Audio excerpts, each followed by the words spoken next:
I'm playing Two Worlds.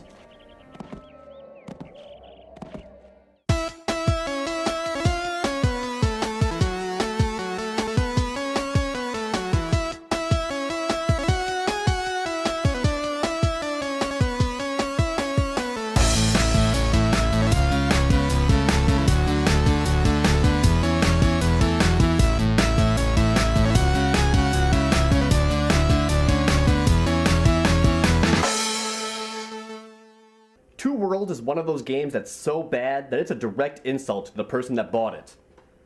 I'm that person. Of all the truly awful games out there that have been deservedly ripped apart, this one has gone by completely unscathed. However, to its credit, it did have a lot of people excited for it before it even came out. This came out in a time when there was virtually no fantasy RPGs available on the Xbox 360, aside from Oblivion. When Two Worlds was first announced, yeah, I got instantly excited for it. They promised a lot of tantalizing features like online cooperative play and unprecedented combat maneuvers. Since the moment it was announced, Two Worlds was compared to Elder Scrolls IV Oblivion. Both are fantasy, both are open-ended, both are RPGs. But Two Worlds immediately claimed that it was going to put Oblivion to shame. Developers talked about how realistic the environments are, how massive the world is going to be, how you could ride horses and fight while riding. IGN.com was running Two Worlds Tuesdays, leading up to the release for several months. Look at what it says on the back of the box. The new 10 standard to measure all other RPGs against. This game is 100% next generation RPG. A big and long overdue leap in RPGs. It's Oblivion on steroids? Damn! With quotes like this, how could you not get excited? And that's exactly what happened to me and my friends. We got excited. We fell into the hype. We bought frozen pizzas and cases of Dr. Pepper so that all weekend we could be playing Two Worlds. Instead, our weekend consisted only of pain, betrayal, and psychological torment that continues to this day. You'll see why. The game opens up with narration by a poor man's James Earl Jones, setting up the riveting plot. The death of Ozyral, the god of the orcs. An orc god named Ozyral was killed by... we have no idea what, actually. The game doesn't tell us. But now the world is threatened by something far greater, far more evil than imaginations can conjure. Mere mention of the name causes all living things of the planet to tremble! The continent became infested with the taint. I'll let that sink in for a moment. The taint. It only gets worse from here. The actual game starts with your character riding through the rain, with a hot chick along. Okay, TNA is a good way to start. She's injured and falls off. Why did you not tell me? You will bleed to death. 'Tis just a flesh wound. Okay, stop. No. If you want anyone to take your game seriously, you cannot open with a Monty Python reference. But at least they got the female lead right. I mean, look at her. She's got that gothic thing going for her. Long black hair, slender legs, and an open blouse to expose her excellent figure. Hell yes. She gets captured by the evil Gandalf right away, but that's okay. This chick is hot, and I will venture to hell and back to rescue her. Your sister is alive. Oh, come on! She's my sister? I'm only 5 minutes into this game, and I've already been cock-blocked.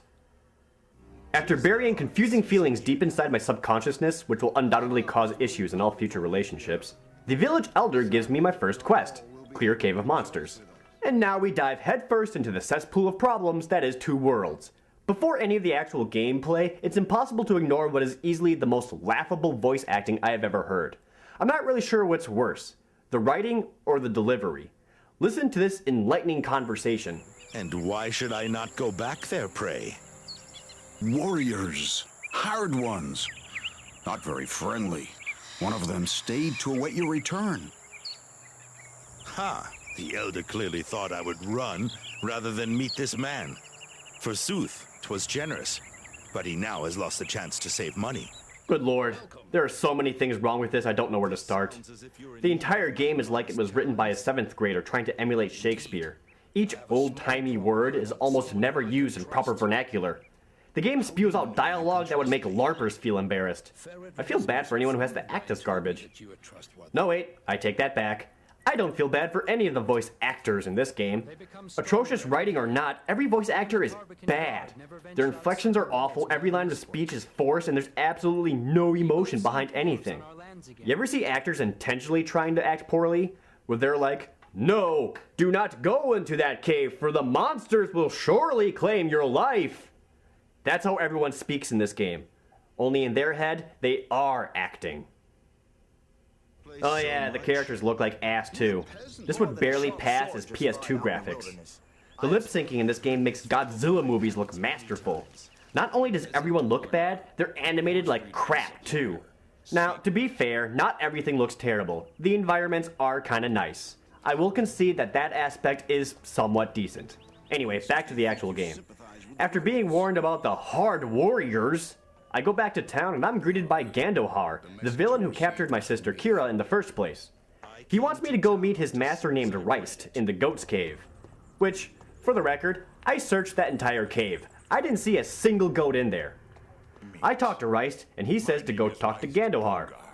Why did I need to come in here again? Gandohar reveals that they wish to revive the evil god Alizar for whatever reason. But to do that, they need a sacred key, and that key needs to be combined with 4 separate keys representing the 4 elements: earth, wind, water, and fire. Gee, an epic RPG where I need to collect treasures of the elements? I've never heard that one before. The problem is that Gandohar doesn't know where the keys are. Luckily, he has a contact that does, and he points me in his direction. They call him Ho. What? They call him Ho. You've got to be kidding me. His name is Ho? I didn't realize Gandohar was a pimp of male prostitutes, I guess, but his name is Ho? Even your main character doesn't believe it. And the whereabouts of the last 3 parts are known to whom? I told you, Ho.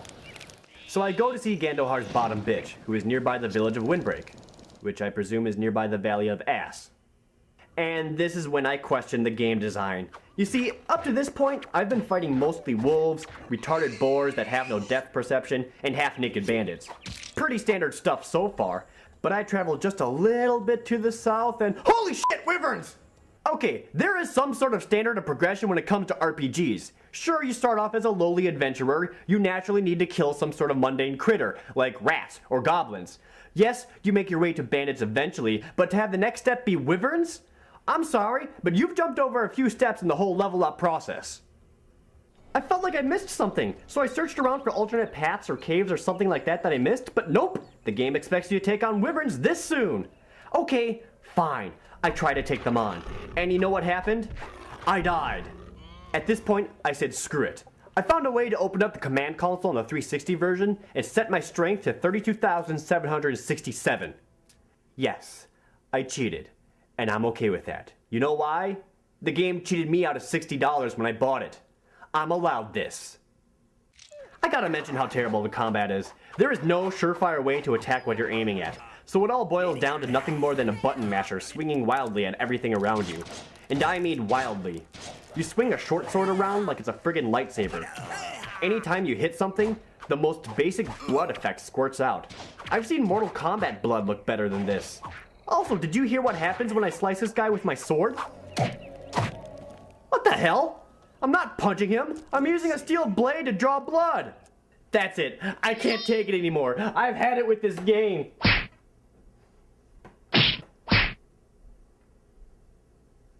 By the way, that's not the video skipping on you. That's how the game actually runs. Anytime you get into a battle, the frame rate drops from 20 to about 6. It's like anytime you hit something, everything needs to pause so that the system can catch up. I guess the game calculates the damage algorithm with an abacus.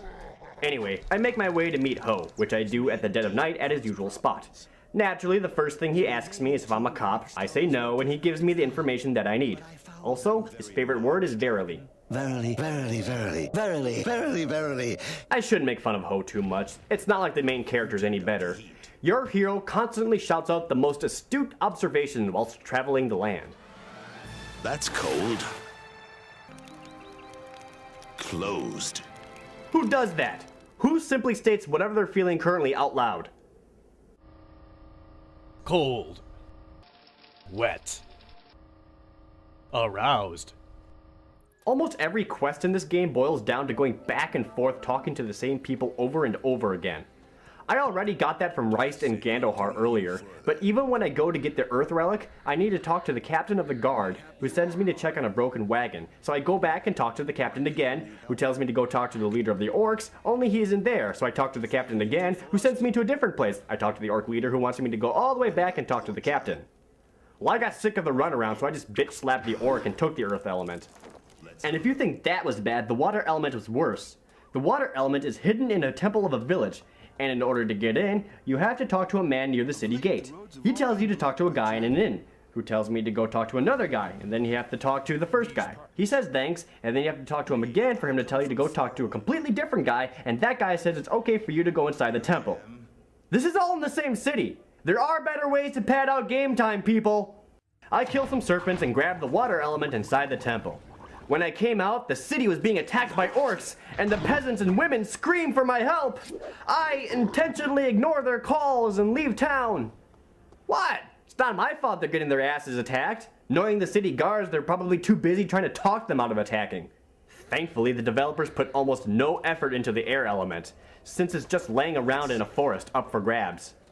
The fire element probably had a huge quest line or something for it, but I was so sick of the game that I teleported through the wall and took it. Again, I don't care. With the full artifact in hand, I return to Gandohar. He steals it, and I have to kill a keeper at the top of a tower to stop the summoning of the evil god, and I finally arrive to confront the villains themselves. First up is Reist, who immediately transforms into a Balrog. He actually does manage to kill me a few times, but there's a resurrection point right nearby, so I could just continuously throw myself at him until I win. And I do. Finally, it's time to kill Gandohar. He offers you a choice: fight him and stop the god, or to join him and become evil tyrants of the land. As tempting as domination sounds, I just really want to kill this guy. And his boss battle is extremely underwhelming. No cool transformations, no multi-phase battle. Gandohar just swings a sword and maybe throws a fireball at you. Reist was harder than this. But I kill him. I defeat Gandohar. I save Kira and all the land. Time for the ending sequence. The single nugget at the end of this tunnel, which will validate all the wasted time leading up to this point. Let it be glorious, so that I may raise my arms in victory. Kira? What the? What is? Did I just? We shall find a place of rest eventually. I promise you. What is? Is that? What? What the hell just happened? Was that the ending? Was that the beginning? Did killing Gandohar create a time loop which sent me back to the beginning where Kira gets captured by Gandohar? Only Gandohar doesn't capture Kira because I killed him in the future, making this some sort of future past? And why is my hot sister holding on to me so suggestively? I put those confusing feelings deep into the recesses of my mind, only to have her unearth them again! And that's it! There aren't even any credits or music to listen to afterwards. It just goes back to the title screen. Maybe the evil ending's better. Maybe I'll feel a lot more fulfilled if I become an evil lord and plague the land with an unfathomable terror.